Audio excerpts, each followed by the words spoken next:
Hola, buenas noches, ya llegamos. Comienza un nuevo viaje por el universo del misterio. 2 ediciones nos esperan a lo largo del fin de semana para estar juntos. Salimos desde Prado del Rey, aquí en Madrid, y nuestro destino justo hasta ese lugar donde nos escuchas. Ahí están los primeros datos. Saludar a nuestro invitado, Miguel Pedrero. Buenas noches, don Miguel. Muy buenas noches. ¿Cómo está usted? Pues encantado de estar aquí, ya sabes. Yo también, de que estés, eres un habitual. Ya te tenemos fichado como habitual en el Espacio en Blanco. Decir que eres periodista, escritor, redactor de la revista en Año Cero. Año Cero. Año Cero. Llevas un montón de años investigando, colaboras en otros sitios, en otras emisoras. Y además tienes una editorial, esto es muy curioso, una editorial que se llama Cidonia. Ediciones Cidonia, sí. Solidaria. Sí, cedemos el 5% del precio de cada libro a diferentes proyectos, ¿no? Y bueno, es una locura, ¿no? Hoy en día... Meterse en una editorial. En una editorial, sí, pero bueno, lo hicimos fundamentalmente con el objetivo de sacar aquellos trabajos, aquellos libros que consideramos interesantes, ¿no? Independientemente de su interés comercial, ¿no? Yeah. Por otro lado, así nos va, ¿no? ¿Es rentable? No. No. Pero conseguís el 5% para los proyectos, por lo menos, sí. Y pagáis vuestros gastos y esas cosas. Bueno, a duras penas. Vamos tirando. Hombre, por fortuna, ninguno de los dos tenemos que vivir de eso, ¿no? Cada uno tenemos nuestra ocupación y la editorial pues viene a ser una forma de sacarnos esa espinita, como te digo, y de sacar cosas que creemos que son realmente interesantes, como por ejemplo el último libro que hemos editado de Marcelino Requejo, ¿no? sobre el fenómeno ovni. Efectivamente. Curiosamente. ¿Tú has escrito algo para ella? Sí, hace 2 años y pico. Además estuvimos aquí también en el programa hablando de ello, la conspiración del Mesías. Ya. Bueno, pues este es nuestro invitado, Miguel Pedrero, uno de los habituales en el Espacio en Blanco, que esta noche se ha metido en unos cuantos líos y nos va a contar sus investigaciones de primera mano. No os lo perdáis. Teléfono gratuito con 5 premios que tenemos para sortear entre la gente que nos llame. 900-137-137, por si queréis participar. Hablamos de ovnis una vez más, hablábamos la semana pasada, seguimos hablando ahora. Ovnis y militares. Siempre han estado los militares interesados en este tema de los ovnis, ¿verdad? ¿Por qué?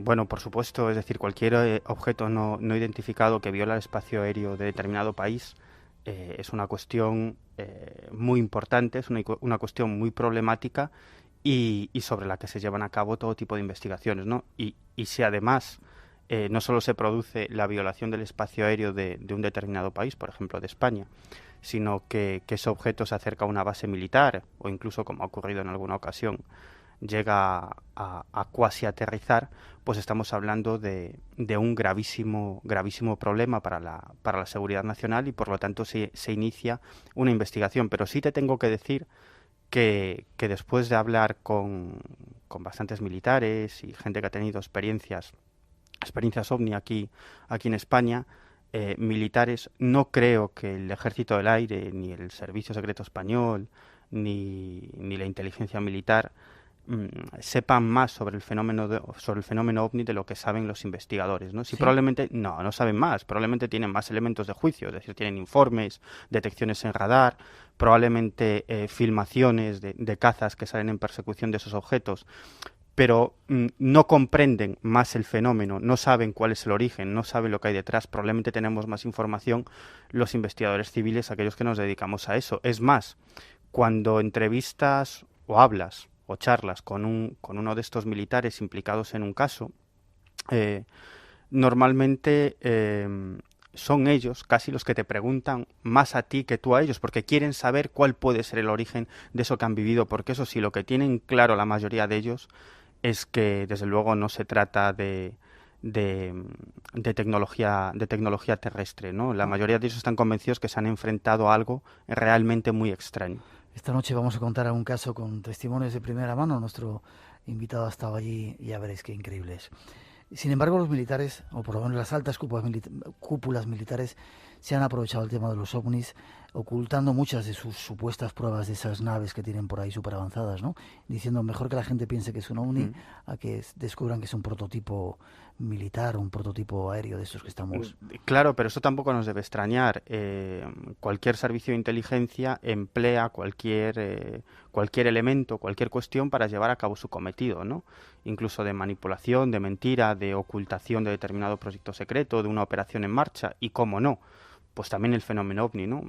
Para lo que decías tú, ¿no? Pues por ejemplo la prueba de cualquier tipo de prototipo militar que es avistado por una serie de testigos, ¿no? Pues desde luego pasa más desapercibido si es publicado en la prensa como el avistamiento de un platillo volante por una serie de personas, pues bueno, es algo que pasa y nadie le da más importancia que si ese periódico incide en la cuestión y apunta a que se trata de algún tipo de ingenio secreto, ¿no? Desde luego, para las autoridades militares es muchísimo más secreto. Y ya no estamos hablando solo de prototipos militares, ¿no? Sino se ha hecho, por ejemplo, con misiles, ¿no? Pruebas balísticas y otro tipo de cuestiones que intentan enmascararse con la pantalla del fenómeno ovni. Eso en Estados Unidos ha pasado.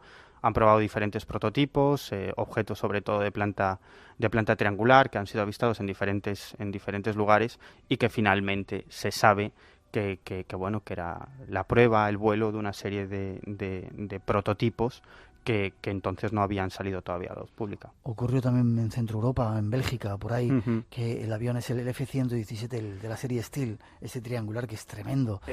Lo que debería ser verlo por ahí, ¿verdad? Sí, bueno, ahí ya no sé qué decirte, ¿eh? La cosa es más complicada porque incluso ha habido observaciones de objetos, incluso captados en radar, que tomaban unas velocidades y hacían unas maniobras realmente increíbles. Lo que no tiene sentido porque en muchas ocasiones es una explicación hoy en día que vuelan tantas cosas y que tenemos tanta tecnología aeronáutica, pues una explicación entre comillas racional para el fenómeno ovni pues sería que todos son esta clase de objetos, son prototipos militares en prueba.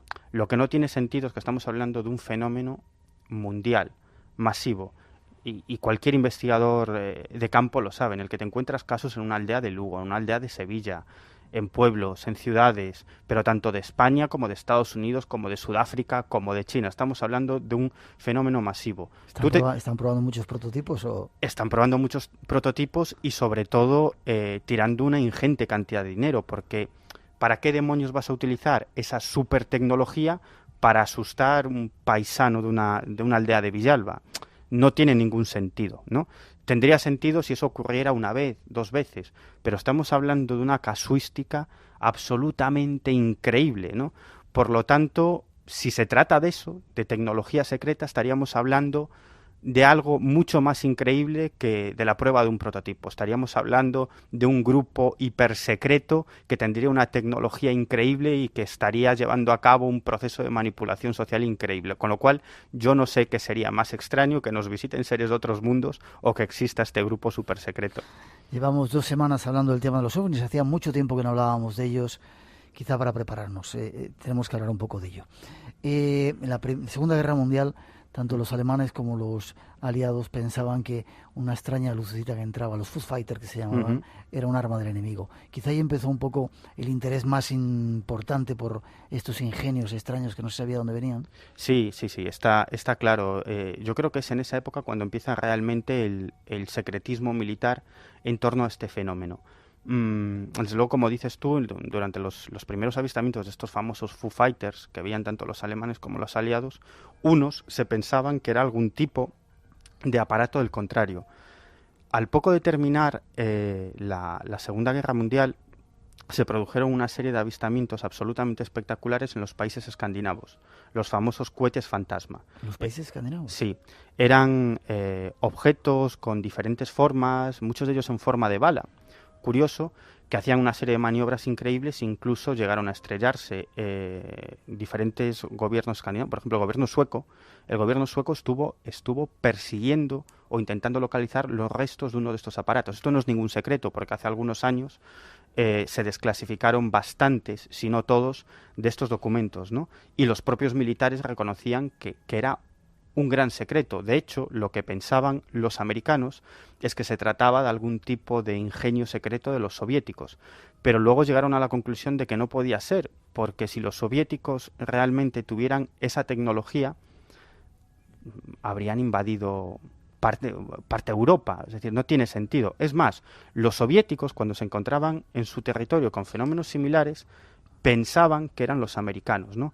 Y luego ya, pocos años después, poco tiempo después de estos avistamientos, los cohetes fantasma, llegamos al año 1947, cuando se produce ese famoso avistamiento protagonizado por Kenneth Arnold, y digamos que el fenómeno ovni entra masivamente en los medios de comunicación. A partir de esa época se producen toda una serie de avistamientos, incluso macroavistamientos, no solo en el territorio de Estados Unidos, sino en diferentes zonas del mundo, y es en ese momento cuando los militares empiezan a interesar vivamente en este fenómeno, ojo, en un principio pensando que se trataba de algún tipo de arma secreta soviética.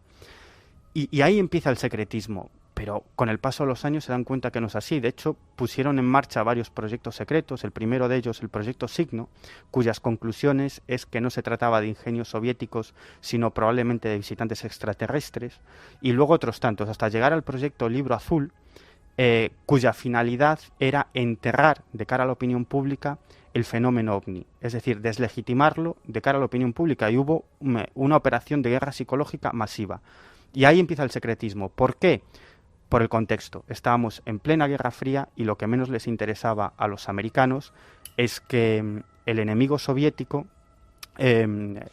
pudiese crear un caos, un miedo generalizado en la población, utilizando precisamente las apariciones de estos ovnis. Date cuenta que de pronto se empezaron a crear, no solo era el interés de la prensa, sino que se empezaron a crear organizaciones civiles de investigadores, de gente aficionada, enormes, y lo que tenían miedo los norteamericanos era que agentes soviéticos infiltraran esos grupos que estaban relacionados con militares, que estaban relacionados con pilotos, y que utilizasen esa puerta para entrar a los secretos militares de Estados Unidos. Ya no estamos hablando de ovnis, estamos hablando de otra cosa, incluso que pudieran manipular esos grupos para crear un caos en el país y un miedo, operaciones de guerra psicológica de la Unión Soviética en suelo norteamericano, ¿no? Y esa fue una de las grandes razones del secretismo. Si hay algo que vuela y que no sabemos lo que es, y hemos llegado a la conclusión de que no son los soviéticos, es algo que está ahí. Probablemente ellos pensaban en esa época extraterrestres, pero parece que no nos atacan ni se ponen en contacto con nosotros. Lo que les preocupa como militares, que son, no son científicos, son militares, es que ese fenómeno no sea utilizado, instrumentalizado por el enemigo para llevar a cabo sus operaciones de guerra psicológica. Miguel, brevemente, antes de pasar a esos casos que has investigado de primera mano, ¿cuándo comienza el secretismo en España? ¿Cuándo cierran los canales de comunicación y de repente dejamos de saber lo que tienen los militares? Año 1968. Además, la fecha es concreta. Hasta entonces, obviamente, los militares tenían conocimientos de casos de avistamientos de ovnis, incluso algunos con implicación militar, en suelo español. Pero entonces no se llevaban a cabo grandes investigaciones, te puedes imaginar. España, años finales de los 50, principios de los 60, ¿no? Digamos que el ejército español no estaba para realizar investigaciones sobre aparatos que no sabían lo que eran. Pues podían ser americanos, podían ser franceses, podían ser aparatos británicos, no les preocupaba demasiado. Pero en el año 1968, la Embajada de Estados Unidos en España le pregunta al gobierno directamente si tienen algún tipo de archivos en el que recopilen la información ovni y si llevan a cabo algún tipo de investigación. Y es a partir de ese momento cuando el gobierno español, presionado por los norteamericanos, comienza a realizar investigaciones sobre el fenómeno ovni y decreta el secreto en torno al tema, lo cual tampoco es decir mucho, porque vivíamos en una dictadura militar, por lo tanto, ¿qué más da que decretaran o no el secreto? Es decir, aquello que no querían que saliese a la luz pública, pues era secreto, ¿no? Y así llegamos hasta el año 1976, en el que se produce un hecho clave, que es que el teniente general Felipe Galarza, que era jefe de Estado Mayor, le cede al investigador Juan José Benítez 12 expedientes, unos 70 y tantos folios, sobre una serie de casos investigados por el ejército español, ¿no? Benítez investiga esos casos, los publica, recibió muchas críticas por esto, una serie de investigadores lo criticaron porque supuestamente él había llegado a un pacto con Felipe Galarza de no publicarlo, lo cual no, es incierto porque el propio Galarza le escribió una carta a JJ Benítez felicitándolo por la publicación de sus libros, ¿no? Y tampoco tiene mucho sentido, es decir, si un periodista que investiga ovnis recibe 12 informes secretos sobre el fenómeno ovni, su obligación es investigarlos y publicarlos. O sea, no hay más vuelta de hoja, ¿no? Y así llegamos hasta el año 1979. Bueno, esto generó dentro del propio ejército ciertos enfrentamientos, ¿no? Porque había gente con una mentalidad aperturista y había otros que creían que no estuvo bien lo de ceder esos documentos a un investigador del fenómeno ovni, ¿no? A partir de ahí te puedes imaginar, muchos otros investigadores intentaron acceder a documentación, pero se cerraron las puertas de par en par y hubo ciertos enfrentamientos, y en el año 1979 es cuando se clasifica toda la información ovni como materia reservada, ¿no? Se siguen realizando investigaciones y así llegamos hasta el año 1992, cuando se desclasifican, supuestamente, según la versión del Ejército del Aire, todos los documentos secretos sobre ovnis que tenían, ¿no? Lo cual no es así. Aunque esta noche seguramente vamos a ver que no todos fueron desclasificados. 2:27, 1:27 en las Islas Canarias. Desde un tiempo a esta parte parece que muchos otros gobiernos han desclasificado casos. Escuchemos algunos. Antes de que empieces a contar, ¿no será esta gente que nos está visitando, como algunos dicen, los dioses instructores, los dioses del pasado, que están regresando ahora porque llega el momento? Bueno, esa es una hipótesis fascinante, ¿no? Que también está relacionada con el fenómeno ovni, ¿no? Es decir, si nos visitan hoy en día, ¿por qué no nos pudieron haber visitado en el pasado y ser tomados por esos dioses instructores cuya tradición se encuentra en diferentes culturas, ¿no? Esos dioses que los instruyeron en diferentes artes, ¿no? ¿Por qué no, no? Además, fíjate que precisamente este mes en la revista Año Cero nuestra portada tiene que ver con eso, ¿no? Con la vinculación de los templos mayas y aztecas con esos dioses instructores, ¿no? Con la vinculación de esos templos mayas y aztecas con los cielos y con una serie de tradiciones que también apuntan hacia unos seres venidos de las estrellas que instruyeron a estos pueblos en diferentes artes y en diferentes saberes. Y que prometieron regresar. Hablaremos de ello. Vamos con ese caso. El que nos presenta es uno de los que nos vas a presentar hoy. Teóricamente es un alto secreto, un expediente alto secreto. Sí, es uno de esos informes que el Ejército del Aire no ha desclasificado. ¿Cómo lo has conseguido? Bueno, no me lo cuentes. El caso es que lo has conseguido. Vale. ¿Qué pasaba en ese informe? Tiene que ver con un caso en el que varios soldados disparan a un humanoide en una base militar en Cataluña. Efectivamente, en Rosas. En Rosas, en Girona. Bueno, este es como te decía, esto es uno de los casos que no se ha desclasificado. Ha habido más, incluso algunos investigadores hemos conseguido informes o partes de informes que no han sido desclasificados, ¿no? No todos esos informes tienen por qué haber sido ocultados por el Ejército del Aire. Es cierto que cuando se centraliza la información OVNI, todos sabemos cómo funciona un ministerio, una institución pública, pues se pueden perder muchas cosas por el camino, ¿no? Pero lo que no tiene sentido es que algunos de los casos más interesantes y que han tenido implicaciones más fuertes para la seguridad nacional se hayan traspapelado enteros. No tiene mucho sentido cuando otros casos absolutamente intrascendentes y explicables de fenómenos naturales, avistamientos como te digo, de cuestiones perfectamente explicadas, que ya no se trataría de objetos no identificados, pues hay una documentación, ¿no? Y sin embargo, de otros casos mucho más espectaculares, pues no existe esa documentación. Claro que siempre pueden aducir, la hemos perdido, la hemos traspapelado, han pasado muchos años, que probablemente es lo que dirán de este caso que vamos a narrar actualmente. Pues atentos, es uno de los casos más interesantes y con más intríngulis de la historia de los ovnis en España, que tiene que ver con el ejército. ¿Cómo ocurría el tema y dónde ocurría? Decías en la base de Rosas, ¿el EVA 4 o el EVA 3? Sí, el EVA 4 es ¿El EVA qué es? Son escuadrones de vigilancia aérea. Escuadrón de vigilancia aérea. Son los sistemas, los radares militares, los sistemas de defensa del espacio aéreo español, ¿no? Son una serie de radares situados en diferentes partes del territorio español que controlan el espacio aéreo de España, bueno, incluso llegan algo más allá, ¿no? El caso es que varios escuadrones de vigilancia aérea han han protagonizado, podríamos decir, episodios ovni. Es tremendamente curioso. Y en el que vamos a incidir ahora, es probablemente uno de los más interesantes, si no el más interesante. Ocurre ya hace algún tiempo, el 21 de marzo del año 1971, en plena noche.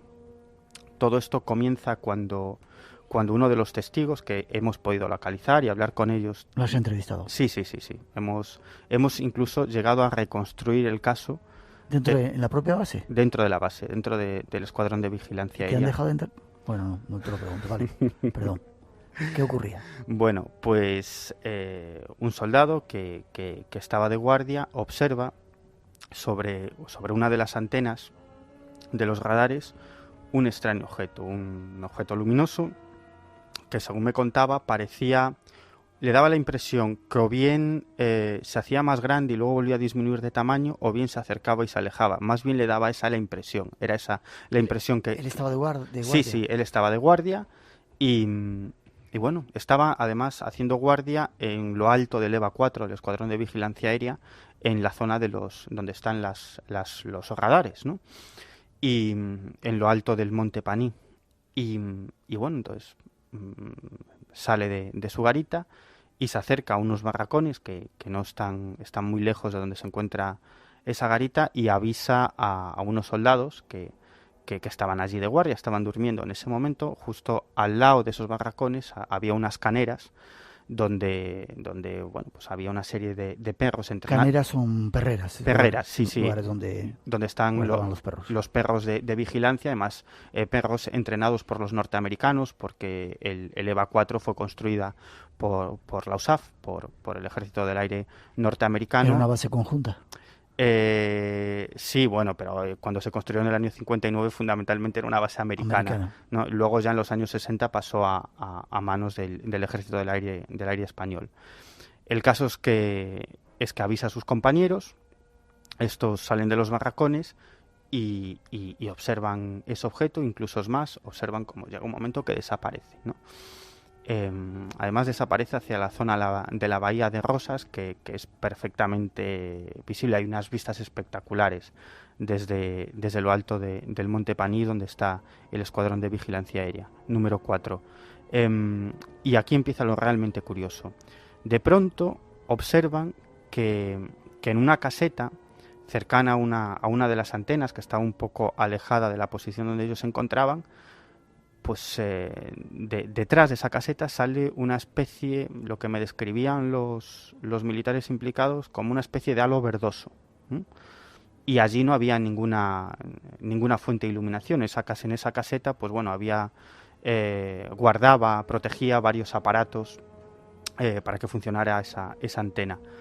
Entonces uno de los militares, el cabo, le dice a un soldado, a uno de los soldados que también se encontraban en esos barracones, que tome a un perro, el mejor perro que tienen, fiero, ya el nombre lo dice todo, y que se ponga los correajes para llevar al animal, que tome su cedme y que le acerque la pistola al cabo, ¿no? Y entonces se acercan. En primer lugar va el cabo, Jesús Jofre, y detrás este soldado de nombre Anselmo, y bueno, pues avanzan hacia esta caseta.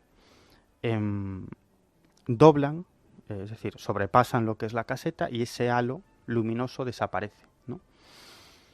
Bueno, en ese momento el perro se pone en una posición que es la posición que indicaba que ha detectado la presencia de un intruso, ¿no? Con una pata más adelantado que la otra, tocando el suelo. Y bueno, entonces prestan atención, miran a su alrededor, y en ese momento empiezan a escuchar una serie de pisadas que se acercan hacia ellos a bastante velocidad. Y el perro comienza a ponerse nervioso, y de pronto observan una figura muy alta, de más de 2 metros, con forma humana, sin ninguna duda, o al menos forma humanoide, que se acerca hacia ellos. Le dan el alto como marcan las normas 3 veces, eso es lo que decían las normas, que le podía dar el arto 3 veces, y si la tercera vez el intruso no respondía o no se paraba, o no se rendía o no se identificaba, podían disparar. Le dan el alto una vez, le dan el alto 2 veces, y antes de que el cabo le diera el alto por tercera vez, el soldado que estaba detrás de él con el perro, muy nervioso, apunta a este intruso con su CEDME y comienza a disparar. 2 citas cada semana, de 2 a 4 de la madrugada, 1 hora antes en Canarias, los sábados y domingos. Espacio en Blanco. En Radio Nacional de España, con Miguel Blanco.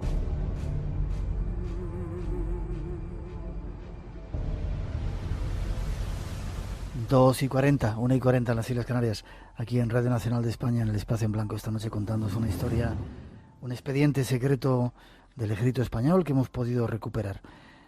Me estás contando que 2 militares españoles se liaron a tiros con una figura que, según veo aquí escrito, debido al resplandor de los disparos, me fijé en que el extraño ser llevaba un cinturón metálico con un emblema. Uh-huh. Eso lo decía uno de los testigos que tú entrevistaste. Eso lo decía uno de los testigos, porque cuando el soldado que iba detrás del cabo se pone nervioso y comienza a disparar antes de darle a este intruso el alto por tercera vez, el cabo, que Jesús Jofre, que avanzaba en primer lugar, pues en un acto reflejo también comenzó a disparar con su arma, con su pistola, ¿no?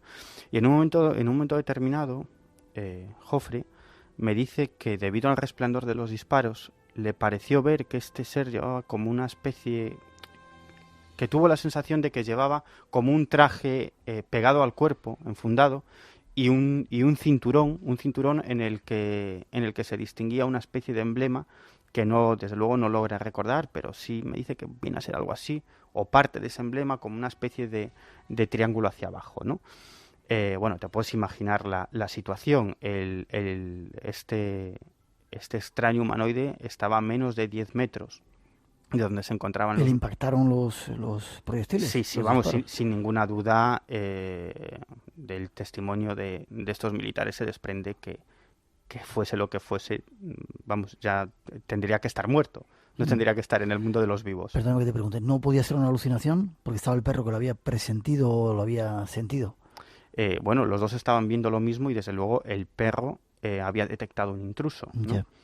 Y lo tenían a unos 10 metros, ¿no? Le da la sensación que después de disparar, ese ser parece avanzar 1 o 2 pasos, o bien después de disparar, o durante el tiroteo, ¿no?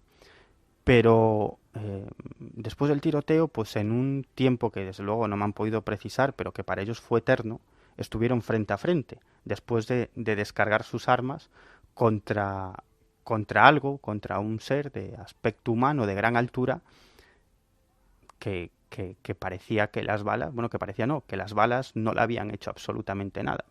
Entonces, pocos segundos después, se gira sobre sus pasos y se aleja. Se aleja hacia una valla metálica de protección, en realidad una doble valla, y que detrás de esta valla metálica no hay nada, hay campo y luego un precipicio, es decir, no hay nada. Y escuchan claramente el sonido de algo impactando contra esa valla metálica. En ese momento sueltan al perro, a Fiero, y Fiero se lanza hacia esta valla metálica, la toca y comienza a avanzar hacia su izquierda y se para en un determinado punto. Cuando estos militares se acercan a esa zona de la valla metálica, comprueban muy sorprendidos que faltaba un fragmento como de medio metro de anchura y todo a lo alto. Estos me lo describían los propios testigos muy gráficamente. Me decían, nos daba la sensación de que estamos viendo una película de dibujos animados, ¿no? Cuando el personaje atraviesa una pared y deja la marca, ¿no? Pues esa era un poco la sensación que ellos tenían, ¿no? Regresan a la base y ahí ya empieza el lío, ¿no? Porque ahora nos cuentas el lío. 2:44, 1:44 en las Islas Canarias. Si queréis, tenemos un concurso en marcha. Si queréis preguntar, contar alguna historia referente a ovnis, 900-137-137 es nuestro teléfono gratuito. Empieza el lío, decías, Miguel. ¿Cómo se lía? Hombre, te puedes imaginar que se han producido tiros dentro de una base militar, ¿no? De pronto suben algunos mandos a la zona de los radares. Los compañeros que se habían quedado en la zona de las Caneras estaban tremendamente nerviosos, armados, no sabían lo que había ocurrido. Cuando sube un capitán, lo primero que se piensa es que lo que ha ocurrido allí dentro es una desgracia, ¿no? Que alguien se ha enfadado, o se ha vuelto loco, o ha bebido y se les ha disparado el arma, o han disparado. Cuando se tranquiliza y comprueba que no hay ningún herido y le cuentan lo que ha ocurrido, bueno, este hombre ya comienza a darse cuenta de que ha pasado algo realmente extraño, ¿no? Y sobre todo cuando coinciden los testimonios y todo el mundo dice que han visto un objeto extraño sobre una de las antenas del radar. Entonces toman unas linternas y se acercan al lugar, a la valla, y efectivamente comprueban lo que te comentaba antes, que faltaba un fragmento de esa valla. Además es muy curioso porque hay una doble valla metálica, pero la segunda estaba intacta. ¿Sí? Sí, la segunda estaba intacta. Y bueno, a partir de ese momento comienzan los interrogatorios, es decir, el capitán de guardia en los radares ordena a uno de ellos, a Jesús Jofre, que suba. Allí lo interroga sobre todo lo que ha sucedido, le dice que no han captado el objeto en el radar. Eso te voy a preguntar, es curioso, porque siendo una base de radares no captaron nada. No, en ese momento no, porque luego se produjeron más casos en días posteriores, claro, es que esto solo fue el principio del principio. Pero esa misma noche, según le confesó este capitán de guardia, y no tenía por qué mentirle, no habían detectado nada en el radar. Es más, este hombre sí le dijo que esto era más habitual de lo que se pensaba. Este hombre había sido piloto de combate y había vivido una experiencia ovni espectacular y estaba convencido de la realidad de estos fenómenos, ¿no?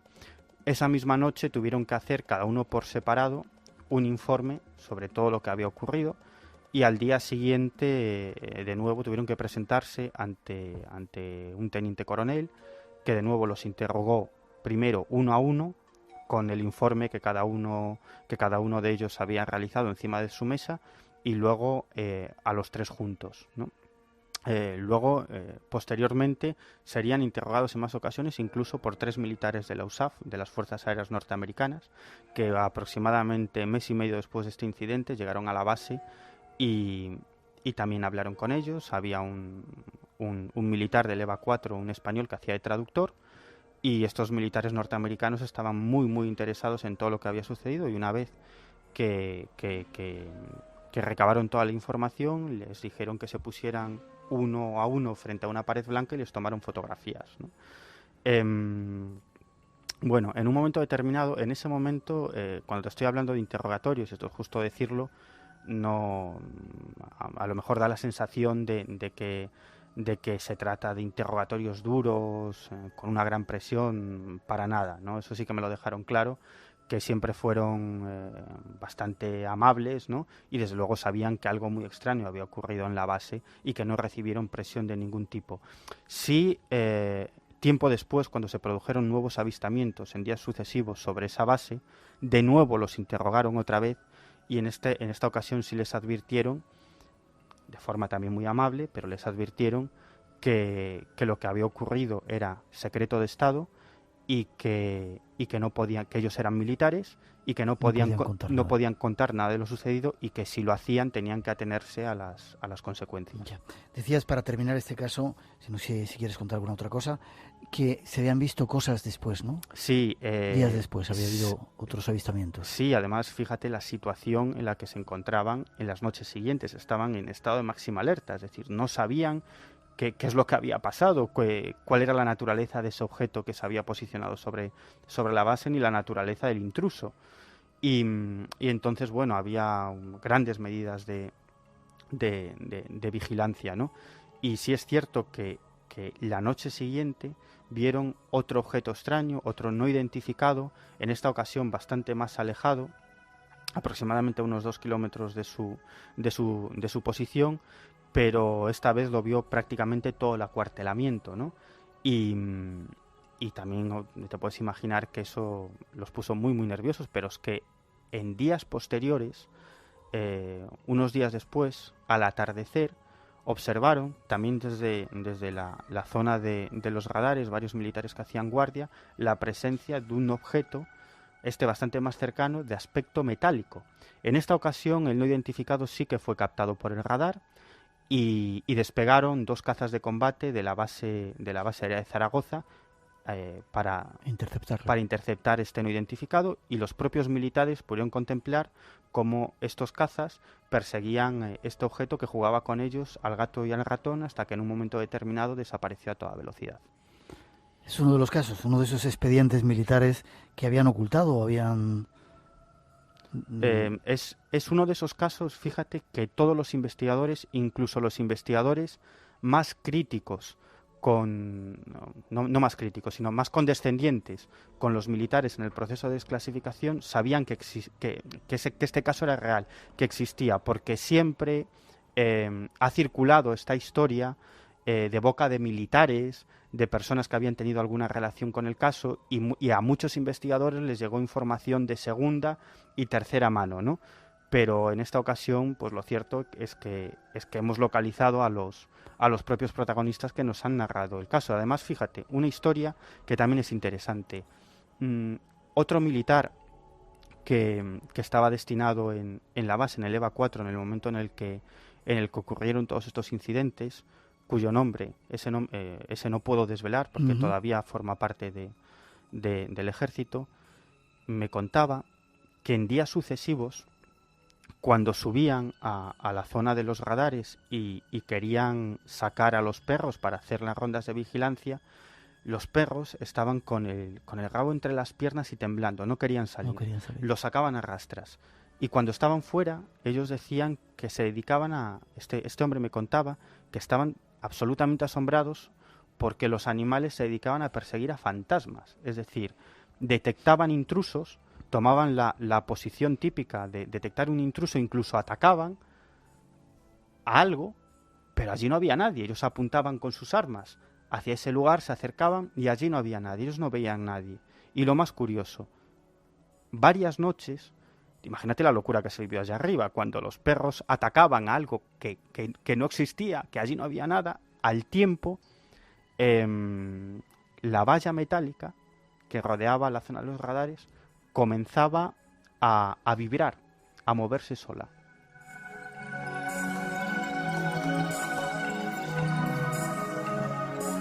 Tremendo caso, con informes, testimonios de primera mano que nos ha conseguido nuestro compañero. Y si me permite, sobre todo, si me gustaría, no sé si nos estará escuchando, agradecer a uno de los testigos, a Jesús Jofre, que en este caso, más que un testimonio, fue un compañero de investigación, porque me abrió las puertas a muchos otros testimonios y me acompañó en todas las investigaciones, ¿no? Gracias, Jesús. Seguramente estarás por ahí escuchando.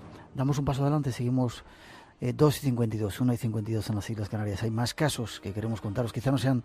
Este ha sido tremendo. ¿Estás a gusto? ¿Estás disfrutando? Claro, siempre, Miguel, ya sabes. Vamos con la segunda parte del programa. 900-137-137 por si queréis intervenir con nosotros. Hay más cosas que contaros esta noche. Miguel también era un expediente desclasificado del ejército. ¿Hay muchos desclasificados? Sí, hay mucha documentación, muchísima. Sí. Algunos de ellos con partes que están un poco grabadas, un poco tapadas, mejor dicho. No, algunos de ellos mutilados, es decir, no se ha desclasificado el expediente al completo. Ya, están llegando unas cuantas preguntas antes de hacer una mínima pausa. En la segunda parte os vamos a contar algún otro caso. Dicen, ¿por qué al cabo de tantos años del fenómeno OVNI no se producen declaraciones de militares ya retirados o jubilados contando sus experiencias? Algunos lo están haciendo, sí, ¿no? Sí, hay bastantes casos de ese tipo, sí. Dicen ¿qué sabes de los helicópteros negros que dicen que suelen aparecer después de avistamientos ovnis? Bueno, eso es algo de lo que se ha hablado mucho en Estados Unidos, incluso se han llegado a escribir libros monográficos sobre el tema, ¿no? Aquí en España, que yo sepa, o al menos que yo conozca, pues no existen casos de este tipo demasiado fiables. ¿Hay casos tan potentes como este que nos has contado? El de EVA. Sí. Y yo estoy seguro que existen muchos casos de este tipo, incluso más impresionantes de los que no nos vamos a enterar nunca. Ya, de cualquier forma al final vamos a dar un contacto para la gente si quiere que te cuente historias para investigarlas y tratar de sacar cuanto antes a la luz toda esta serie de cosas, ¿te parece? Perfecto, claro.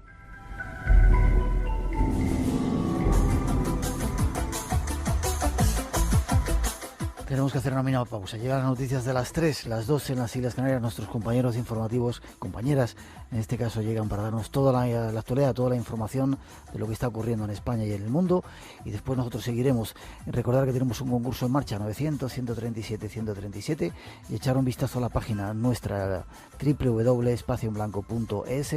Ya veréis qué fotografía de la diosa Sekhmet, espacioenblanco.es, me dicen que tengo que decir, www.espacioenblanco.es.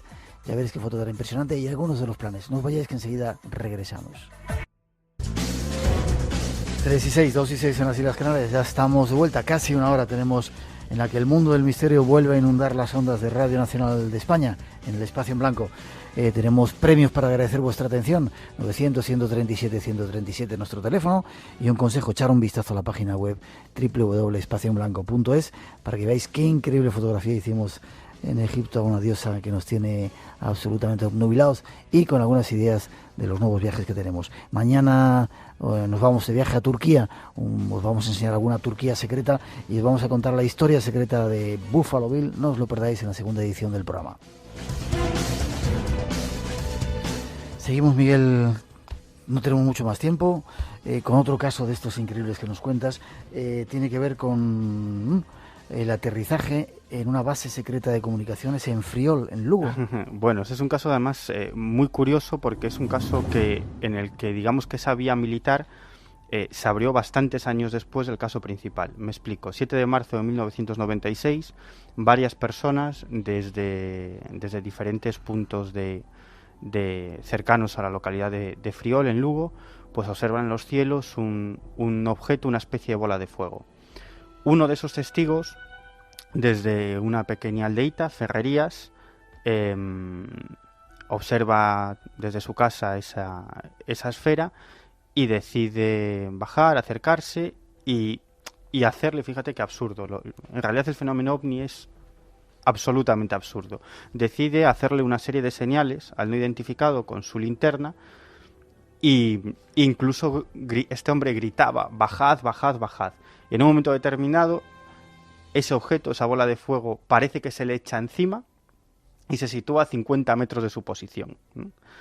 Él se retira de nuevo a su casa y lo que describe es que se trataba de un objeto de forma ovoide, transparente, y dentro nos decía que había como 5 tipos muy altos dentro de una especie de lavadoras. Pero lo más increíble es que en un momento determinado de ese objeto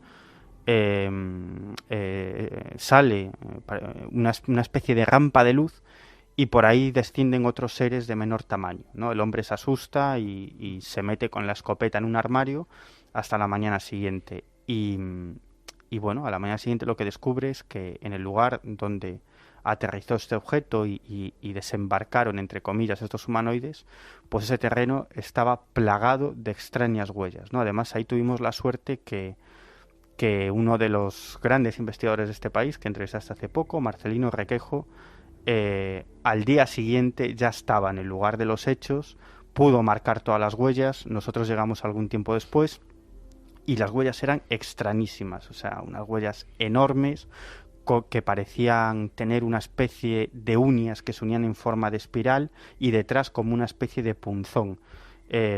Bueno, desde luego debían pesar muchísimo, porque para hundir el terreno y dejar esas marcas tan profundas, incluso hasta de 15 centímetros de profundidad, fuese lo que fuese, debía pesar muchísimo. Ni siquiera las vacas que pastaban por esos terrenos dejaban marcas de sus huellas, ¿no? Bueno, lo interesante es que, bueno, en días sucesivos se produjeron nuevos avistamientos en la zona.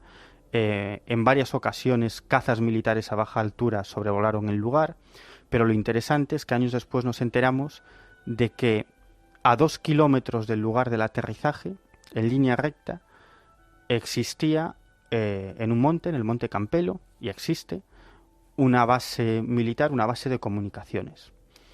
Y obtenemos varios testimonios, varios testigos de la base, que nos dicen que esa misma noche, en la que tuvo lugar el aterrizaje, el 7 de marzo de 1996, esa misma noche tuvieron 2 objetos luminosos de gran tamaño dando vueltas a una de las grandes antenas de comunicaciones durante bastante tiempo, hasta que en un momento determinado se unieron en un solo objeto y salieron disparados a toda velocidad hacia la zona de Aspontes de García Rodríguez, que además en esa época se estaban produciendo toda clase de avistamientos, incluidas filmaciones y persecuciones de cazas militares a extraños objetos de los que fueron testigos mucha gente de la zona. Incluso es más, posteriormente localizamos a un nuevo testigo que esa misma noche, desde un lugar cercano a tanto a la base de comunicaciones como a este lugar donde tuvo lugar el aterrizaje, observó una bola de fuego,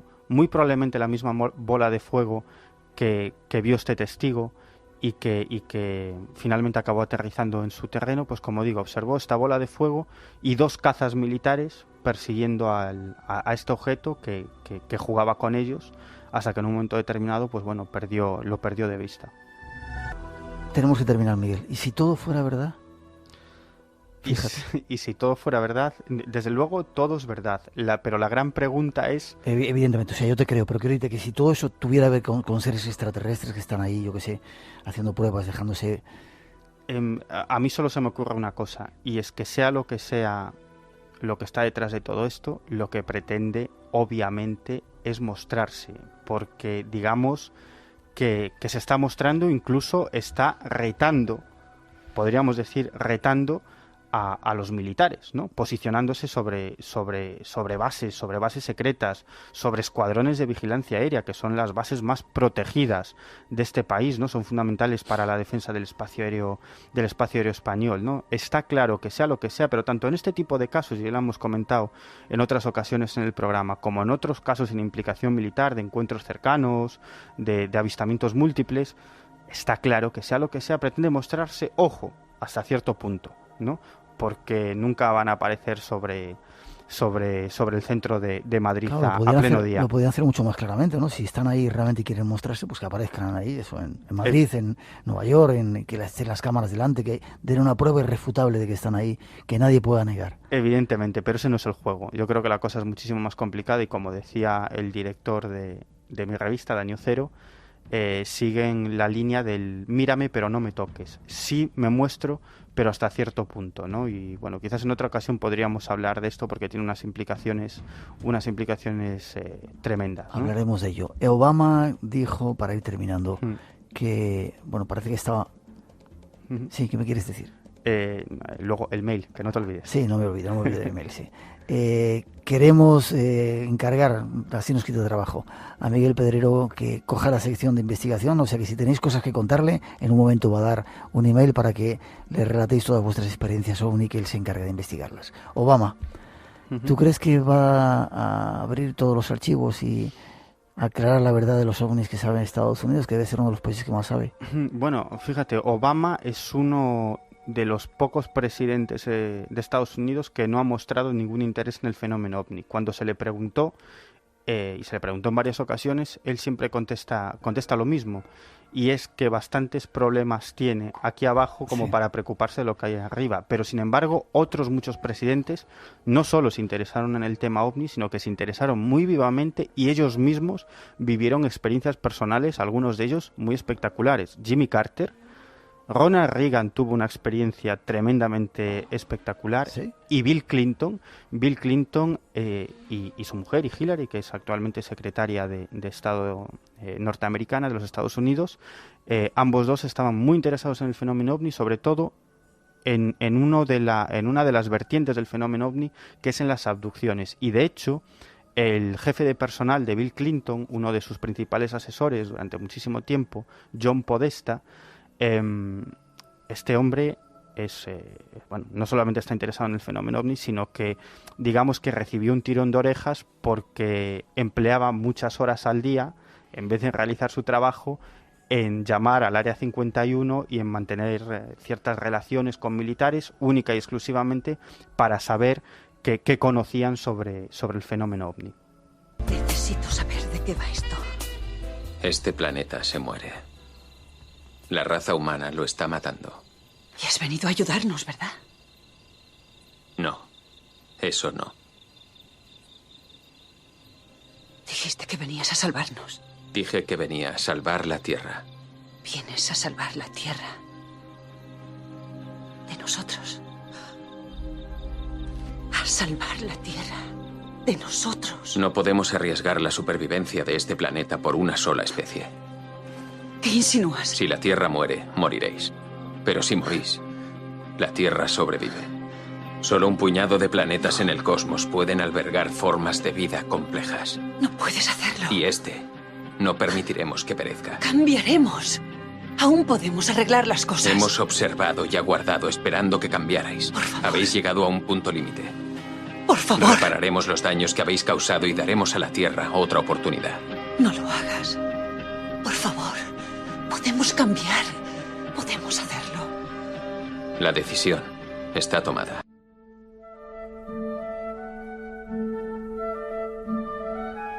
Para muchos la historia tiene que ver con esto. Aarón González, desde Filipinas, nos escuchan y están escuchando a sus abuelos desde España. Así que saludos para los dos, sus abuelos aquí en España y Aarón González desde Filipinas. Hay mucho más que contaros esta noche. El teléfono 900-137-137 por si queréis seguir participando en ese concurso. Entramos en una sección de misterios y luego el Departamento de Asuntos Absurdos espera. No os lo perdáis esta noche, que está interesante. Una nueva cita con los enigmas pendientes del mundo, del planeta y de otros planetas con Lorenzo Fernández. Buenas noches, don Lorenzo. ¿Qué tal, Miguel? ¿Cómo estás? Un placer estar junto de nuevo contigo. Director de la revista Enigmas y antiguo compañero, nuevo colaborador del Espacio en Blanco. La gente nos está preguntando acerca de unos cuantos misterios y tenemos la idea de ir recopilándolos y a través de tu sección darles algunas respuestas, sobre todo tratar de ver cómo están en estos momentos. ¿Te parece? Bien, perfecto, claro. Uno de ellos será ese famoso monstruo del lago Ness. También en esta época del verano suele aparecer. ¿Cómo está el asunto? Pues mira, genera de nuevo información, ¿no? Porque realmente las últimas semanas, concretamente en un lugar tan poco apropiado como es el Canal de la Mancha, entre Francia y el Reino Unido, se han producido diferentes avistamientos de un ser bastante grande, similar, según cuentan, al monstruo del lago Ness, con un cuello muy largo, pero en un lugar en el que las corrientes, si ya de por sí el lago Ness, que recordemos es la reserva de agua más grande del Reino Unido, es difícil por la cantidad de corrientes submarinas que tiene, imagínate el Canal de la Mancha. Hay quien incluso se ha aventurado a decir que hay una especie de túnel natural submarino que va desde el lago hasta el Canal de la Mancha y que el bichejo pues cuando le apetece darse una vuelta se escapa por el agujero y se va allí a asustar a los testigos. Qué curioso. ¿Ha habido testigos? ¿Ha habido testimonios que además pues han sido bastante claros, ¿no? Porque lo que evidencian es la presencia de eso, ¿no? De una especie de plesiosaurio, de un animal de más de 25 metros de un extremo a otro, desde cabeza hasta la cola. ¿25 metros? Sí, que tiene una especie de aletas en la parte delantera y que en principio bien es cierto que los avistamientos, como bien corresponde a cualquier monstruo que se precie, pues son muy cortitos, ¿no?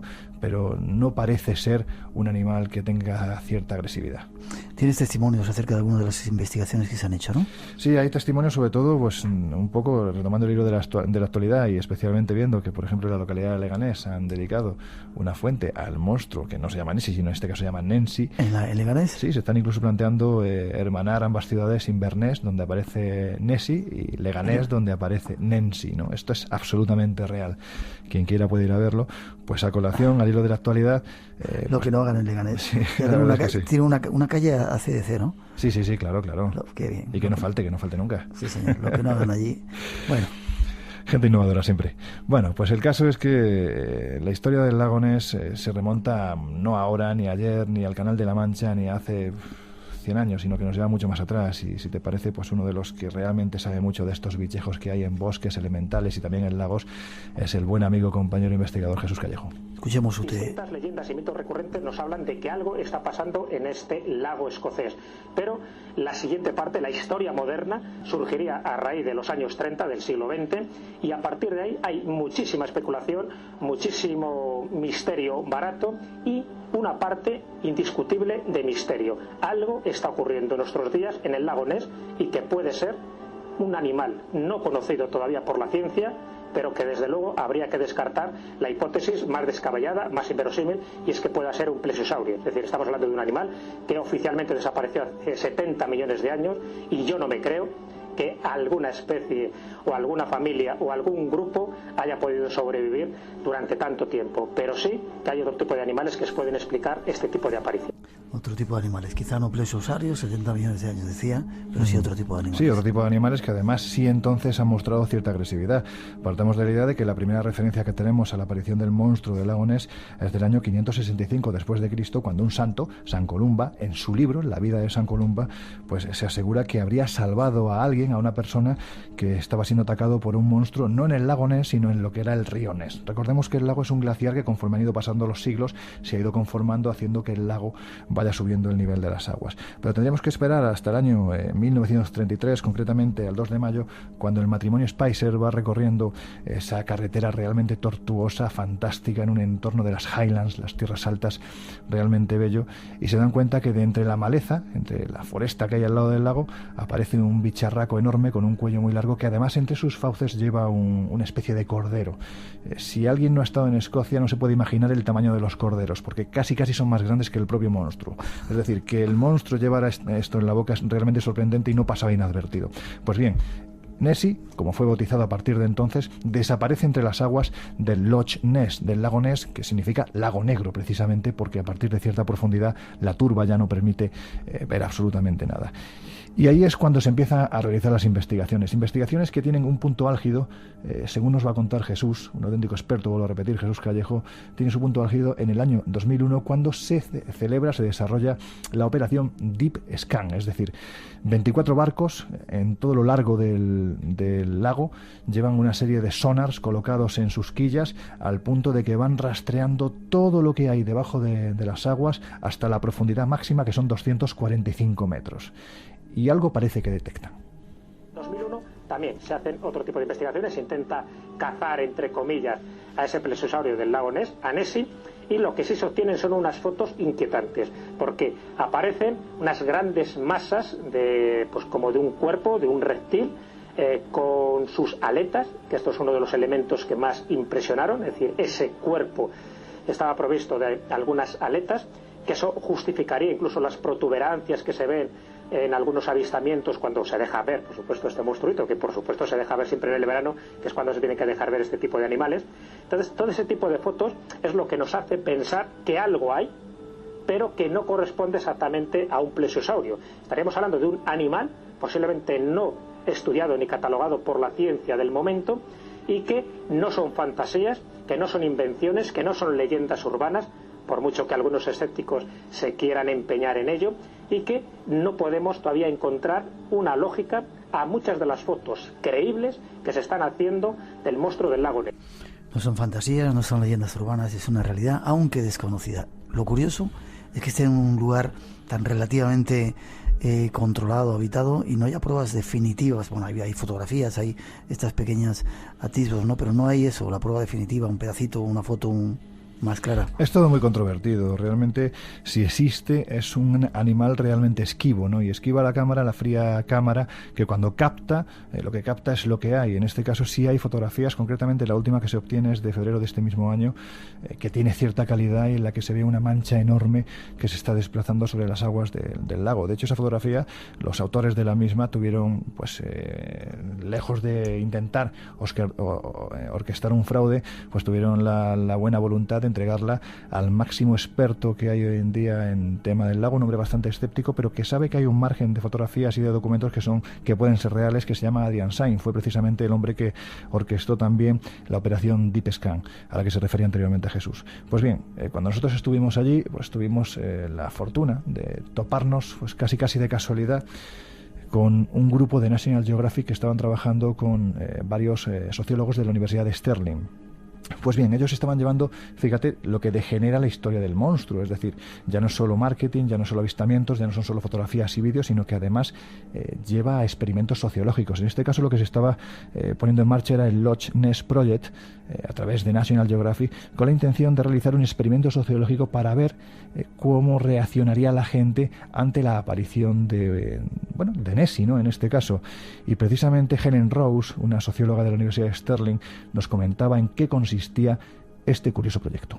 My name is Helen Ross and I'm a researcher at Stirling University and I'm helping with this program for the National Geographic. Soy Helen Rose, investigadora de la Universidad de Stirling. Estoy colaborando en este programa sobre el monstruo del lago Ness con National Geographic. Intentamos hacer hoy una demostración en el lago Ness y mañana la haremos en otro lago cerca de la Universidad de Stirling. Preguntamos a la gente de los alrededores si ha visto al monstruo del lago Ness. Hemos colocado un tubo bajo el agua y algunos creen que están viendo al monstruo. Cuando volvamos a la Universidad de Stirling veremos los resultados de lo que piensan, si es el monstruo o es un tubo. Intentamos que nos den respuestas sobre lo que ven. ¿Qué es eso que hay bajo el agua? ¿Es un monstruo? ¿Es un tubo? Esta más o menos podría ser la idea. Hemos colocado un objeto que entra y sale del agua y ellos nos cuentan qué piensan sobre eso. ¿Y cómo fue el experimento? Pues la verdad es que un miembro del equipo que nos encontrábamos allí a pie del lago recorriendo esta tierra, pues cayó de pleno. Un miembro que además es muy amigo tuyo, Antonio Crevillén, ¿sí?, que era el productor de la serie que estábamos preparando entonces. Uh-huh. Y él de repente fue el primero que se cercioró que a una distancia de 20-25 metros de la orilla había algo extraño, que era como una especie de tubo bastante grande de color negro que cada 30-40 segundos salía a la superficie y volvía a meterse. Claro, imagínate, en un entorno como este, con la historia que hay, inmediatamente saltaron todas las alarmas, ¿no? Y precisamente Antonio Crevillén fue entrevistado para este reportaje de National Geographic, un poco buscando su opinión. De hecho, además es curioso, ¿no?, porque siguiendo la estela de lo que para esta gente no es ni más ni menos que una leyenda, fíjate los presupuestos que se gastan para hacer experimentos sociológicos, porque como vamos a escuchar ahora de nuevo a Helen Rose, pues la verdad es que es bastante escéptica con este asunto. No creo que sea real. Es una buena leyenda y es una buena fuente de ingresos. Creo que entra mucho dinero desde que la gente creyó que había visto al monstruo. Hay muchas cosas que están a la venta que tienen que ver con el monstruo. Hay hoteles sobre Nessie, puedes comprar muchas cosas sobre Nessie en las tiendas. Puedes vivir en un hotel sobre el lago de Nessie. Y puedes comprar libros sobre Nessie, fotografías sobre Nessie, DVD sobre Nessie, vídeos sobre Nessie. Creo que es un negocio que mueve millones de libras. Bueno, ya no creen en ello, pero ahí está el misterio, ¿no? Y también te puedo decir que dentro de la mujer tuvo la buena voluntad de atendernos, de incluso aceptar que la entrevistáramos. Había partes que se equivocaba. Yo no digo que mintiera, pero sí que se equivocaba, porque cuando tú vas al lago Ness, yo he estado ya en 3 ocasiones allí, y te das cuenta que hoteles habrá 4. Que realmente si tú quieres comprar algún recuerdo, sean unas zapatillas, una gorra o un sombrero que tiene la cola de Nessie, pues tienes que irte al hotel más céntrico que hay, que es de donde sale el barco que recorre todo el lago. Es decir, son lugares, no es un negocio tan... son lugares muy puntuales. Quizás Inverness sí tiene bastante turismo, pero es que Inverness de por sí es un lugar turístico antes incluso de que existiera Nessie, o que Nessie pues entrara en el inconsciente colectivo como una figura que captara la atención del visitante. Por lo tanto, aquí yo creo que se equivocó. De hecho, puso los puntos sobre las IES, en este caso el citado Adrian Sain. Es un hombre realmente esquivo que participaba en este Loch Ness Project. De hecho, él es el director de este proyecto y que además era el que movía el tubito aquella mañana. O sea, nosotros cuando de repente vimos salir a este señor muy escocés, muy grande, con una barba tremenda, pues la verdad es que Antonio, con la gracia que tiene, pues dijo, pues parece que el monstruo está saliendo del lago, ¿no? En este caso, él también, que es una auténtica institución, todo dicho sea de paso, el que orquestó la operación Deep Scan, que es la más ambiciosa que se ha realizado, pues también nos concedió unas palabras, siendo escéptico, pero también siendo consciente de que allí ocurre algo. Tenemos su testimonio. El Loch Ness Project es una investigación sobre los diferentes aspectos históricos, geológicos y biológicos de la zona, y es evidente que su misterio es una parte importante. Pero ¿por qué el lago Ness es tan especial? ¿Por qué la gente piensa que aquí hay un extraño animal? Yo llevo mucho tiempo aquí. Algunas de las cosas extrañas que ocurrieron en el lago Ness creo que pueden ser explicadas desde mi experiencia en el lugar. Cuando nosotros utilizamos herramientas como por ejemplo el sonar, encontramos cosas inexplicables, pero eso no quiere decir ni mucho menos que en las profundidades del lago haya algo parecido a un monstruo. Muchas de las cosas que capta el sonar son anomalías, circunstancias que sorprenden a las personas crédulas que consideran que en estas aguas habita ese ser desconocido. Intentamos seguir el camino de la ciencia. Lo importante aquí son las pruebas. Poco crédulo, bastante... Sí, cerrado. pero sin embargo no dejaba de reconocer que aproximadamente un 5% de las fotografías y filmaciones que él recibe, que son cientos al cabo del año, pues no son explicables todavía. Es decir, están muy alejadas de ser un fraude. Puede ser un efecto físico, puede ser una equivocación, lo que queramos, una ilusión óptica, pero lo cierto es que hay muchas fotografías que no son explicables, y lo cierto es que este señor, después de 30 años, sigue a pie del lago investigando y buscando. Yo creo que dentro del escepticismo su ilusión sería un día pues toparse de bruces con este extraño ser. Por algo será. La última fotografía, febrero 2009, donde se veía una extraña historia, ¿verdad? Sí, y vete a saber si lo que se está viendo, como hemos comenzado esta noche la sección, pues lo que se está viendo en el Canal de la Mancha es Nessie que se escapa por ese conducto secreto.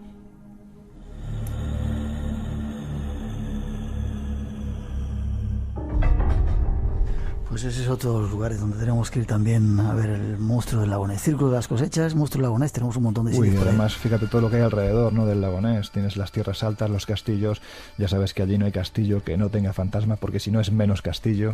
Es decir, es un lugar en el que la leyenda, el misterio y los monstruos pues están a la orden del día. ¿Organizamos un viaje? Cuando quieras. Bueno, esa es la idea. Lorenzo Fernández, director de la revista Enigmas. Nos vemos la semana que viene con otro nuevo misterio, ¿vale? Muy bien. Un placer. Un abrazo.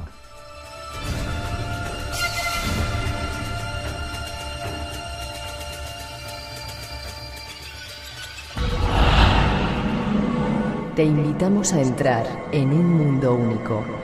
Espacio en blanco. Mucho más de lo que puedas imaginar. En Radio Nacional de España, con Miguel Blanco.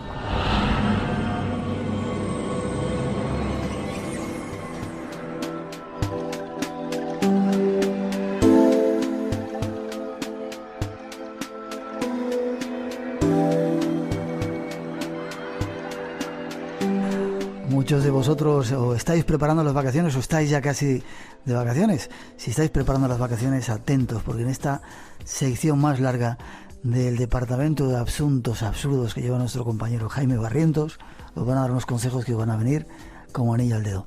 Buenas noches, don Jaime. Hola, buenas noches. ¿Cómo estás? Pues anda que tú. Estoy bien, gracias a Dios. Déjame que te presente como tú mereces. Eres uno de esos periodistas de raza, de los pocos periodistas españoles que has estado en Irak.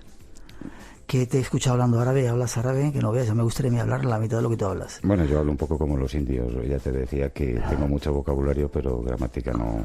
Pero hablas bien árabe. Que conoces al dedillo, de hecho, a los países árabes y países islámicos. De hecho, cuando nos íbamos, se lo cuento a nuestros oyentes, ese último viaje que hicimos a Jordania, Egipto, Israel, me decía que si teníamos contactos que nos podía... ¿Por qué todos esos viajes, Jaime? Pues porque me gusta moverme, pero sobre todo como había estudiado árabe, sí, pues tenía que practicar. ¿Y solamente ibas por practicar?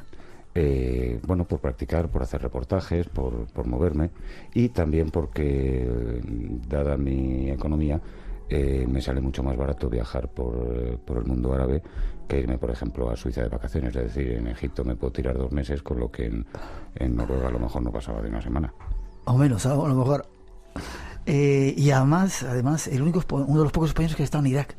Has estado varias veces en Irak, en ese país. He estado 4. Antes de la Primera Guerra del Golfo, después de la Primera, antes de la Segunda y durante la Segunda. Durante la Segunda estuve además con la ONG Mensajeros de la Paz. Con el padre Ángel. Sí. Estuvo en nuestro programa hace poco tiempo. ¿Puedo contar lo que haces en tu casa? Bueno, las cosas buenas que haces en tu casa. En mi casa lo que hago es el idiota, como en todas partes, pero vamos. Este señor se dedica además a coger a niños árabes que andan por ahí, los tiene en su casa, lo paga de su bolsillo, increíble. Y ya está en la cárcel esta mañana. Sí, es que voy a la cárcel de Valdemoro, tienen allí una emisora de radio, y voy allí a darles un taller de periodismo. Que, bueno, en teoría tienen bastante, pero, por ejemplo, no sabían ni cuál era la función del director, para qué servía un redactor jefe, un jefe de sección. Luego les hablo también de la deontología profesional, pues eso, decirles cosas como un rumor nunca es noticia. Algo que eso, bueno, hablaremos también algún día de eso, sí. Y últimamente los periodistas simplemente se basan en eso, ¿no? Cualquier cosa que sirva para contar. Hombre, una determinada prensa. Perdón, muy extensa, desgraciadamente. Nos está haciendo mucho daño el resto de la profesión. Remito al, bueno, algunos le llaman prensa del corazón, yo prefiero llamarle el huelebraguetismo de la inanidad. ¿Cómo? Huelebraguetismo de la inanidad. Huelebraguetismo, no había escuchado esa palabra nunca. Bien, vas a la cárcel y no cobras por ello. No. Sí, mira, yo sé hacer de todo menos dinero. Una persona inteligente. Y además, bueno, colaborador del Espacio en Blanco, para nosotros es un lujo y un honor. La primera vez que saliste en el programa, algunos te criticaron, dijeron, vaya sección tan no sé qué. Después empezaron a quitar el sombrero. Yo, delante de ese señor, a nuestros oyentes se lo digo, Jaime Barrientos, primero por la impecabilidad de su trabajo, me quito el sombrero todos los días y es un honor para el Espacio en Blanco tenerte con nosotros. Pues a venir más veces para que me digas esas cosas. Lo digo absolutamente en serio. Atentos, si os vais de vacaciones, preparaos. El Departamento de Asuntos Absurdos. Este señor que habla así como en broma, pero que debéis de saber el bagaje que tiene cultural de viajes a sus espaldas y sobre todo humano. No pongas esa cara, que es verdad. A mí me gusta hacer la pelota. Por eso, es un lujo para tener en el programa, así que atentos, tomar nota de lo que nos va a aconsejar.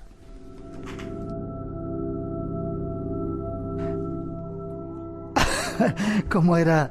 Espera, en la sección Vacaciones con Estrella. Sí, viajar con Estrella. Viajar con Estrella. ¿Qué significa eso, Jaime? Bueno, pues que cada signo del zodiaco pues está regido por o sea, cada signo del zodiaco rige un país, cada signo del zodiaco le gustan cosas diferentes y un poco pues para, en clave, pues eso, esotérica, pues comentar, bueno, cada uno es muy libre de ir donde vaya de vacaciones, pero bueno, pero que... Hay sitios que le vendrían mejor, ¿no? Sí. Mira, nuestro compañero ya está apuntando a ver dónde le va a tocar.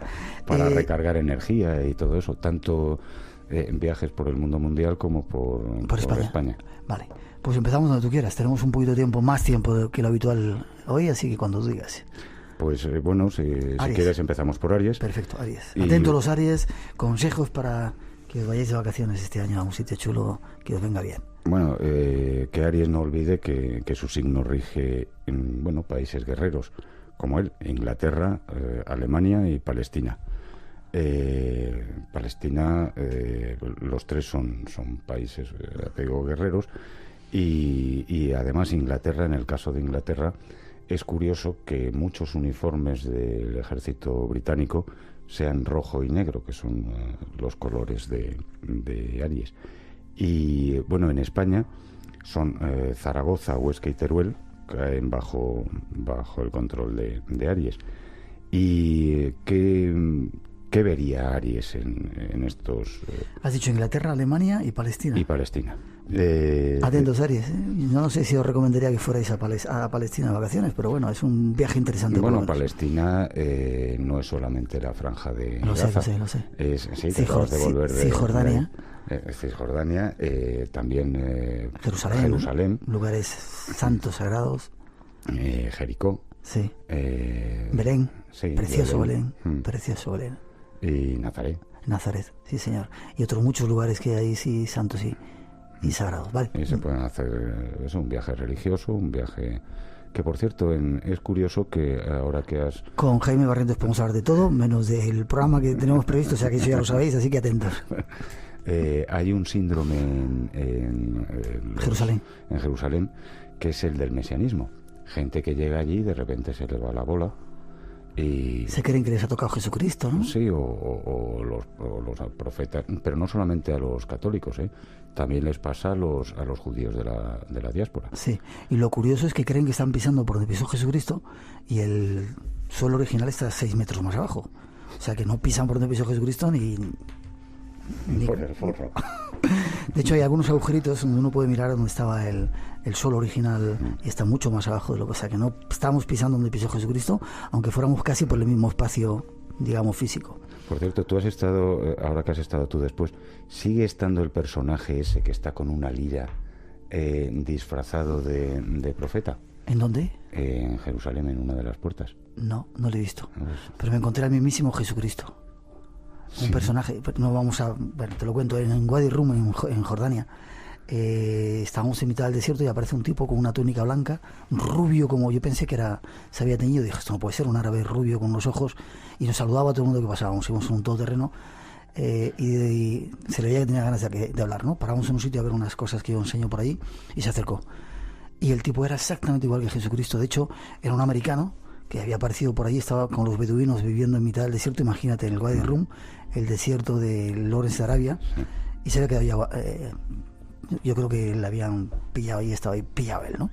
Y decía que no podía ir a Jerusalén porque todo el mundo pensaba que era el Mesías. Era exactamente la figura de Jesucristo, así con una barba blanca, rubia casi blanca, pelo largo, vestido con una túnica blanca, unos ojos azules y una mirada de ¿se ha fumado todo lo que hay aquí en el desierto para fumar?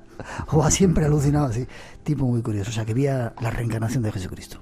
Bueno, otro día, si quieres, hablamos de... Yo estuve una semana en el Wadi Rum, que me invitó bueno, ya sabes que yo no puedo estar callado ni debajo del agua. Ya. Entonces, me parece que no nos vamos a ir de viaje. Bueno, ya te lo contaré. No, sí, ya se empezó a contarlo. Y bueno, pues era un broker que trabajaba en Estados Unidos y se iba de vacaciones con su familia al medio del desierto. Y bueno, me dijo, ¿te vienes? ¿Qué vas a hacer? Digo, pues nada, darme una vuelta por Jordania. Y dice, pues pásate una semana en mi casa. Y fascinante. ¿Su casa? ¿Y su casa? Vamos a una jaima. Una jaima, en el Wadi Rum. En el Wadi Rum. Qué sitio tan increíble el Wadi Rum, ¿eh? Para mí es de los desiertos, he conocido unos poquitos más fascinantes que hay en el planeta. Increíble el colorido que tiene, cómo cambia con la luz del sol, tremendo. Y además es el lugar donde más estrellas fugaces se ven. He dormido varias veces, sí, es verdad, no las he contado y no he comparado, ¿sí? Sí, vamos, yo también soy coleccionista de desiertos. De desiertos, sí. Que además cada uno es de un color diferente, sí, de una sí, textura sí, diferente. Absolutamente. La gente que no lo conoce, sería recomendable que entre esos viajes que va, ojalá si podemos hoy recomendar Jaime Barrientos, que os hagáis algún desierto alguna vez, porque es fascinante. Voy a volver a centrarme, antes de que me regañes. Vale, no te regaño. Aries, Inglaterra, Alemania y Palestina son vuestros lugares. Sí, en España, Zaragoza, Huesca y Teruel. Y bueno, pues ¿qué vería Aries en estos lugares? Pues le gusta todo lo que tenga que ver con bibliotecas, tiendas de antigüedades, objetos curiosos y en general las cosas que brillan. ¿Sí? No es que sean urracas, pero las cosas que brillan. Y bueno, ¿qué hará ahí en estos lugares?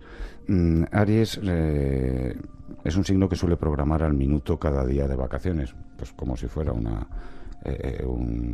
militar, alemán, de eso es cabeza cuadrada. Sí, no cabeza cuadrada, sino que se lo plantea todo como una campaña militar. Esa era la palabra. Y bueno, pues le gusta leer y leerá sobre viajes, sobre temas científicos y esotéricos, y también le gusta dar largos paseos al atardecer y los deportes en equipo, sobre todo si le dejan ser jefe, claro. Y... ¿tú qué signo eres? Libra, ascendente Acuario. Ya iremos a por ti a ver qué me dices. No sé si vamos a llegar hoy, pero bueno, por ahí tenemos gente que dice que sí, que son sus padres, y hacen eso, de esos que vas en el coche y ahora hay que parar a tal sitio en tal hora y hay que estar no sé cuánto tiempo. Dios mío, bendito, los Aries como son. ¿Pasamos a otro signo? Ahora vamos a por Tauro. Una mínima pausa. Preparaos, Tauro. Estos son algunos de los lugares donde podéis ir de vacaciones. Una mínima pausa musical y seguimos.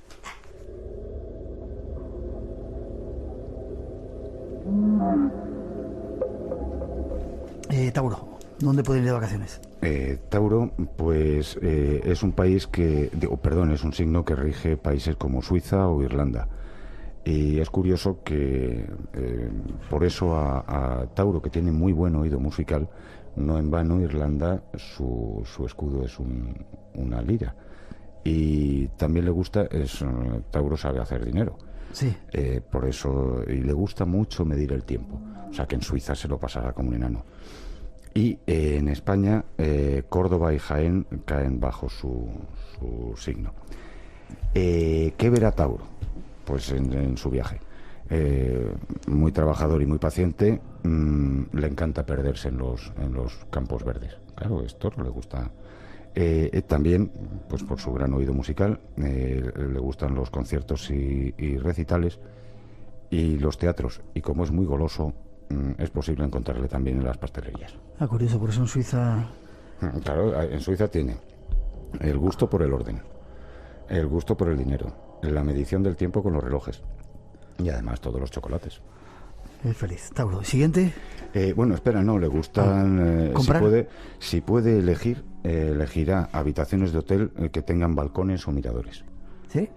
¿Y qué hará? Pues para leer durante las vacaciones elegirá novelas intrascendentes, historias de amor, porque es un romántico, temas científicos, psicológicos o económicos y revistas de decoración.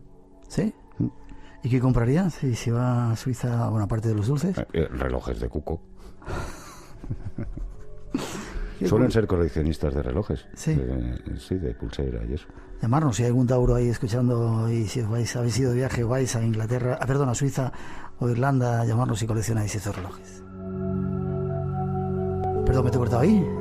Y no, que en España pues era Córdoba y Jaén, sí, me lo dijiste. Tauro, siguiente signo. Vamos a por Géminis. Este signo rige Egipto y Estados Unidos, y en la península Málaga y Gibraltar. Bueno, Géminis ya sabes que no es uno, son dos. Sí. Variable y polifacético, le entretienen los lugares históricos, los museos y rebuscar en tiendas de recuerdos y baratijas. Adora el baile y el ambiente discotequero, pero también le va el senderismo, los graneros y las guardillas. ¿Los graneros y las guardillas? Los graneros, pues lo mismo, pues eso. Ya sabe para qué. Pero bueno, Géminis es muy mañoso para las manualidades y es muy dado a coleccionar, especialmente sellos y monedas. O sea que es posible que se traiga del recuerdo monedas o sellos para recordar sus viajes. Y lo lleva muy en secreto, pero escribe cartas, le gusta escribir cartas y cuentos. Como lectura de verano prefiere las novelas de aventuras y los cuentos populares, las biografías y las historias de tipo sobrenatural. O sea que debemos tener bastantes Géminis escuchándonos, oyentes Géminis.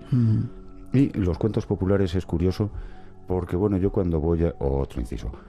Cuando voy a un país, descubres cómo es un país, primero pues yendo a los mercados, pero también viendo...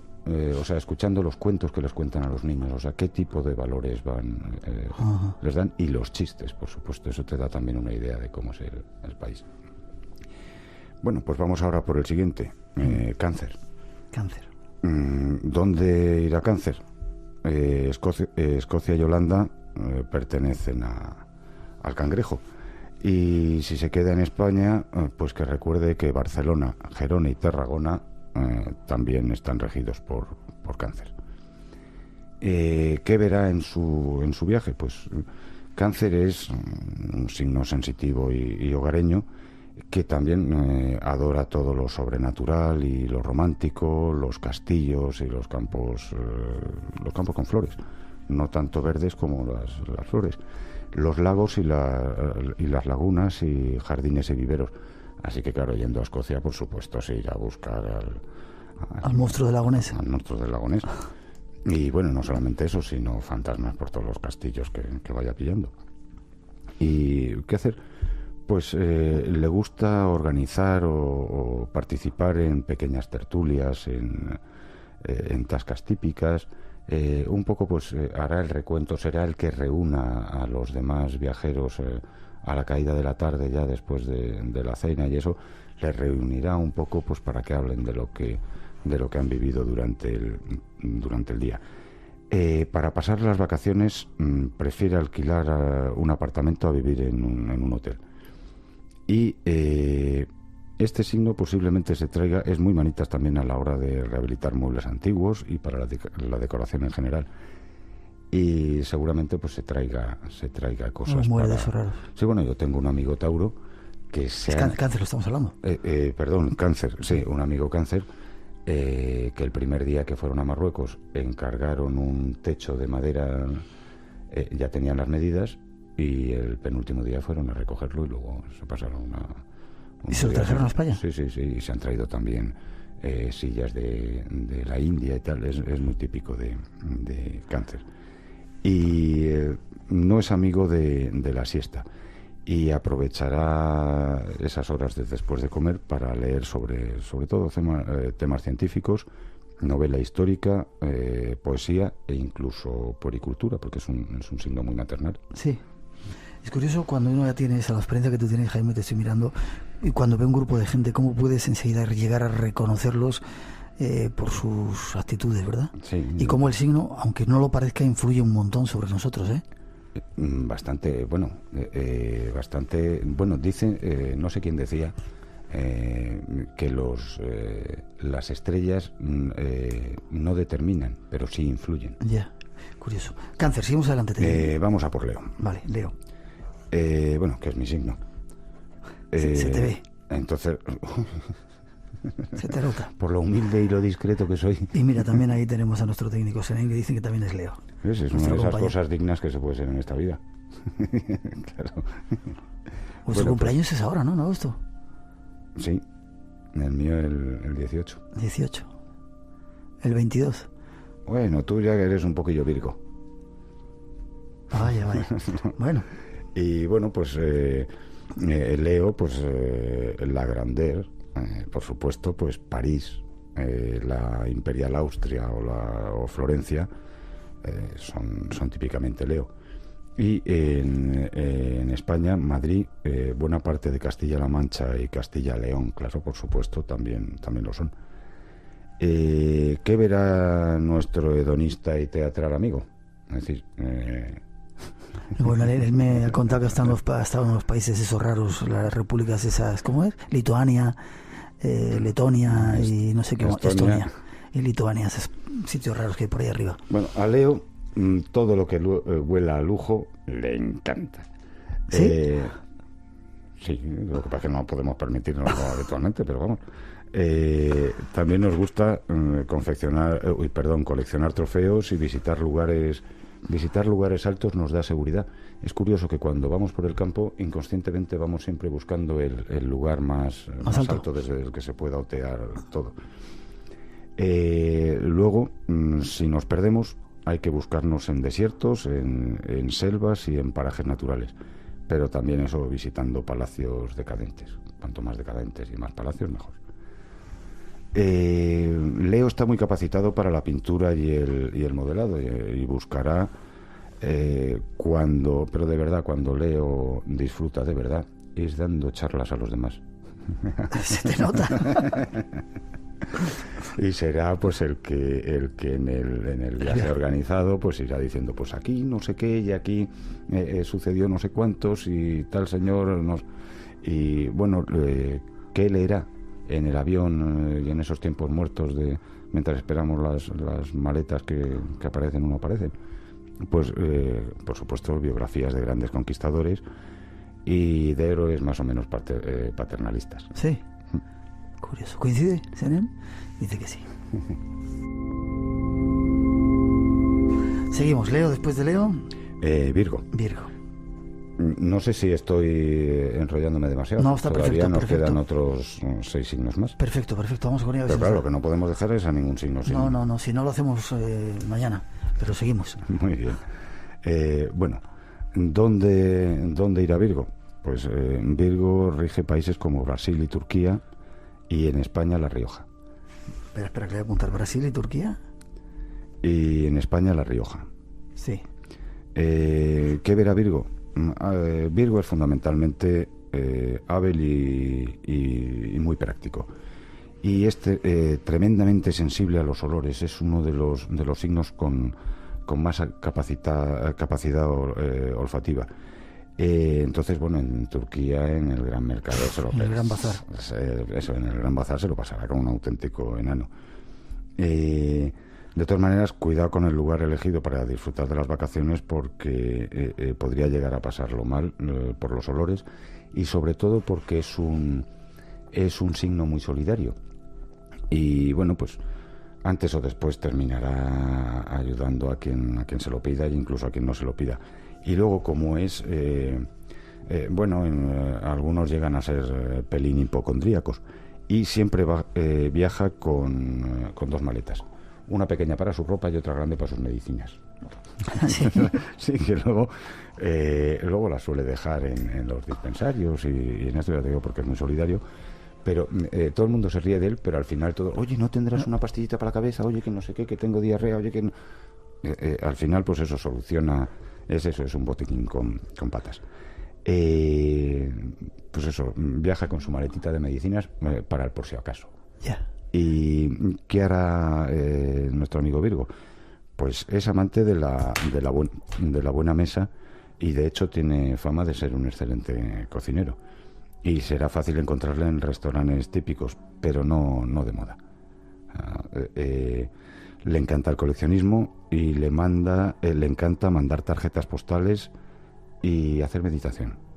¿Qué lecturas preferirá? Pues en principio todo lo que caiga en sus manos, pero especialmente biografías, reportajes de actualidad y revistas de información general.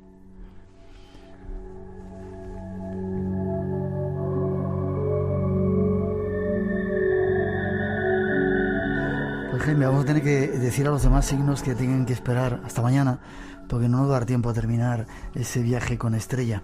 Así que te emplazo para mañana. Qué desazón para los signos que faltan. Que esperemos un ratito mañana en la segunda cita del Espacio en Blanco. Se lo contamos con Jaime Barrientos, que insisto, es todo un lujo tenerle.